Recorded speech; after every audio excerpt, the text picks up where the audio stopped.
Guys, kalau sebelum nonton itu subscribe dulu ya, loncengnya dinyalain ya, kayak ada lampunya warna kuning. Bye-bye, sampai jumpa di like, comment, share, dan subscribe. Tombol lonceng diklik sampai berwarna abu-abu. Bye-bye. Awalnya tidak ada yang aneh dengan kosan yang saya huni. Sampai kemudian rentetan kejadian aneh bermunculan, sehingga akhirnya saya memutuskan untuk pindah kosan, khusus mahasiswa, yang saya tempati tidak terlalu jauh dari Jalan Juanda, Ciputat Timur, sebuah jalan yang macetnya bikin pusing 7 keliling. Letaknya masuk gang, samping kompleks perumahan. Kosan tersebut mirip rumah, terdiri dari 3 lantai. Lantai 1 dan lantai 2 berisi kamar-kamar ukuran 3x2 meter. Lantai 3 merupakan loteng digunakan untuk menjemur pakaian. Kamar mandinya untuk lantai 1 ada 4, tetapi hanya 3 yang berfungsi. Lantai 2 juga ada 4, tetapi berfungsi semua. Rencananya saya akan tinggal di sekretariat organisasi mahasiswa primordial. Itu sebabnya sebagai mahasiswa baru, saya tidak terlalu pusing mau tinggal di mana. Selain itu, kosan juga sudah pada penuh semuanya. Sampai kemudian Sersan, kawan saya semasa aliyah, yang juga melanjutkan di kampus yang sama, mengajak untuk ngekos bareng. Ia mengatakan sudah menemukan kosan yang masih kosong. Ternyata bukan hanya saya saja yang diajak, tetapi ada 3 orang lagi diajak, yaitu Muad, Doel, dan Nam. Bertiga juga kawan saya semasa aliyah. Ketika dicat oleh Sersan, baik saya Muad, Doel, dan Nam itu mengira sebuah kontrakan, tetapi ketika sampai di lokasi, ternyata kosan. Setelah berdiskusi, akhirnya diputuskan kami sepakat untuk tinggal di kosan tersebut. Saat itu hanya tersisa 2 kamar kosong terletak di ujung, saling berhadapan, satu samping gudang, satu samping kamar mandi. Untuk harga sewanya sendiri itu 1 kamar 500.000 per bulannya. Untuk memudahkan, kami sepakat kamar samping gudang digunakan untuk menyimpan lemari, sementara kamar samping kamar mandi digunakan untuk tidur. Kamar samping gudang belakangnya adalah gang buntu, lalu kamar samping kamar mandi belakangnya adalah rumah-rumah. Masing-masing kamar di kosan tersebut hanya terdapat 1 jendela, tetapi menghadap ke dalam. Sehingga tidak ada cahaya masuk, otomatis lampu harus menyala siang dan malam. Hanya kamar yang dekat pintu gerbang saja yang mendapatkan sinar matahari. Pemilik kosnya seorang bapak-bapak. Ia tinggal di kecamatan sebelah. Nah, ia jarang sekali datang ke kosan. Ia hanya datang ketika menagih uang sewa saja. Alhasil kondisi kosan pun tidak terawat dengan baik. Hubungan dengan tetangga kamar juga tidak berjalan dengan baik. Semua sibuk dengan kegiatannya masing-masing. Bahkan untuk sekadar bertegur sapa saja pun tidak.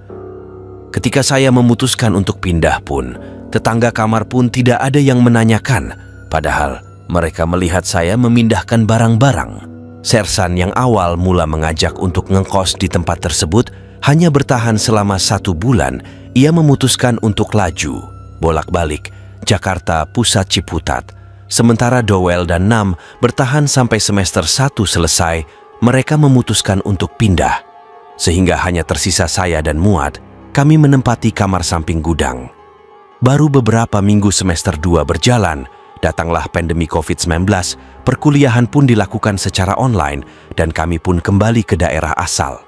Setelah 2 tahun lamanya perkuliahan dilakukan secara online, di semester 6 pertengahan kuliah mulai bertahap normal.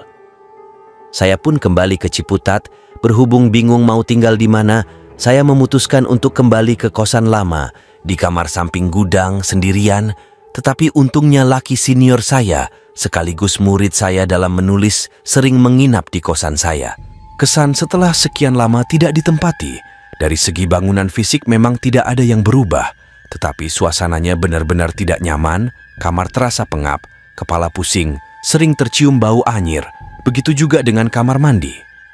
Saat itu saya berpikiran, mungkin karena sudah lama tidak ditempati, sudah barang tentu demit berpesta pora.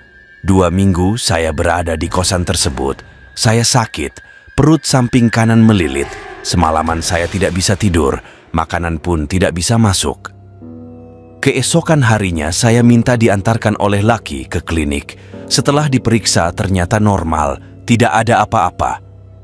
beberapa hari kemudian kambuh lagi, diantarkan lagi oleh Luke ke klinik, lagi-lagi normal. Sampai kemudian saya teringat, saya dibawakan air doa dari rumah, diminumlah air tersebut, dan alhamdulillah sembuh. 1 bulan kemudian ketika Lucky menginap di kosan saya, ia mengalami sakit seperti yang tempo hari saya alami. Dari mulai malam hingga sore hari, ia hanya bisa berbaring di kosan, diajak periksa ke dokter tidak mau. Setelah maghrib, ia memutuskan untuk pulang kembali ke kontrakan, sebab hari itu ia shift malam. Saya pun menyarankan Lucky untuk izin tidak masuk, tetapi ia tetap memaksakan diri. Di tempat kerja ia pingsan, keesokan harinya ia memutuskan untuk pulang kampung. Suasana pengap dan bau anyir semakin menjadi-jadi. Saya pun berusaha untuk mengabaikannya, mungkin itu perasaan dan penciuman saya saja.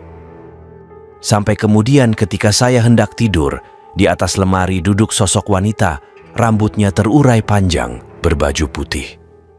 Saya pun mengabaikannya dan memutuskan untuk tidur saja. Saya sendiri sering menemukan beberapa helai rambut panjang, setelah saya telisik itu bukan rambut saya. Saat itu rambut saya memang gondrong. Kemudian 2 kali saya menemukan kelabang di kamar kosan tersebut. Selain di kamar kosan juga 4 kali di kamar mandi. Ukuran kelabang tersebut kecil, sebab takut masuk kuping, maka saya injak menggunakan sandal. Untuk yang satu ini saya berpikir positif.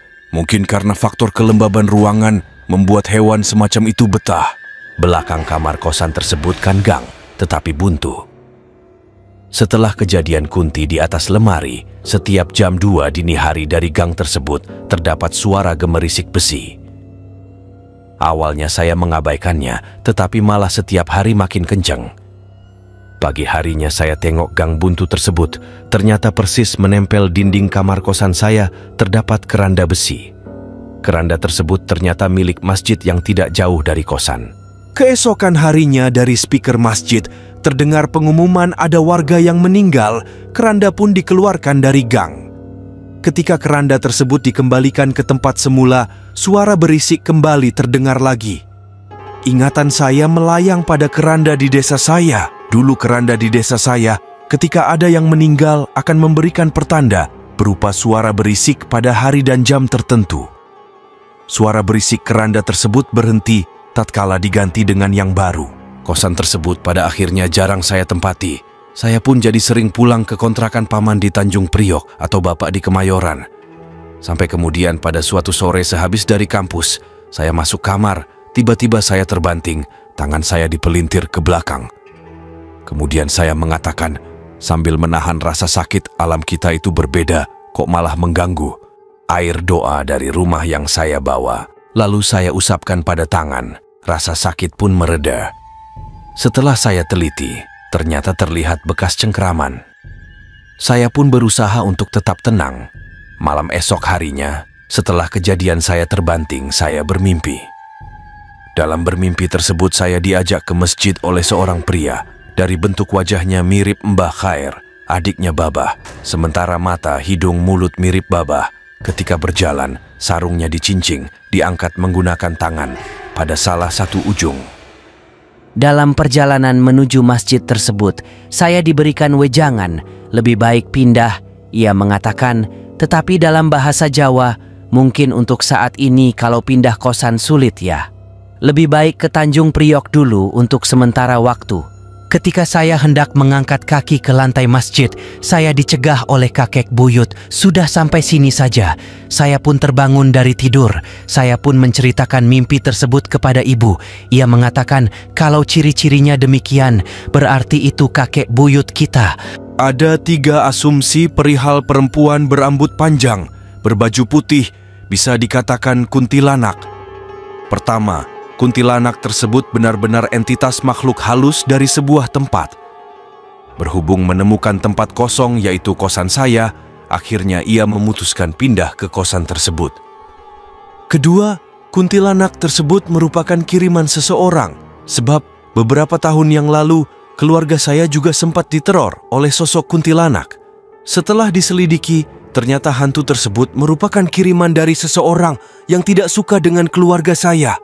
Ketiga, kuntilanak tersebut merupakan sosok Korin, di mana semasa hidupnya pernah singgah di kosan yang saya tempati tersebut. Suatu hari ibu dari pemilik kosan yang sudah tua datang ke kosan, ia bersih-bersih, saya pun akhirnya membantu. Ia mengeluhkan perihal anaknya yang tidak mampu merawat dengan baik kosan yang diwariskan olehnya. Kuntilanak tersebut juga bercerita kepada saya sebenarnya. Tapi, saya sudah pindah kosan. Lagian juga saya malas juga sebab pasti mintanya macam-macam. Minta diantarkan pulang lah, kan seram juga. Oke teman-teman, di akhir video ini jangan lupa tekan tombol subscribe serta lonceng notifikasinya ya. Terima kasih udah nonton dan sampai jumpa di video berikutnya.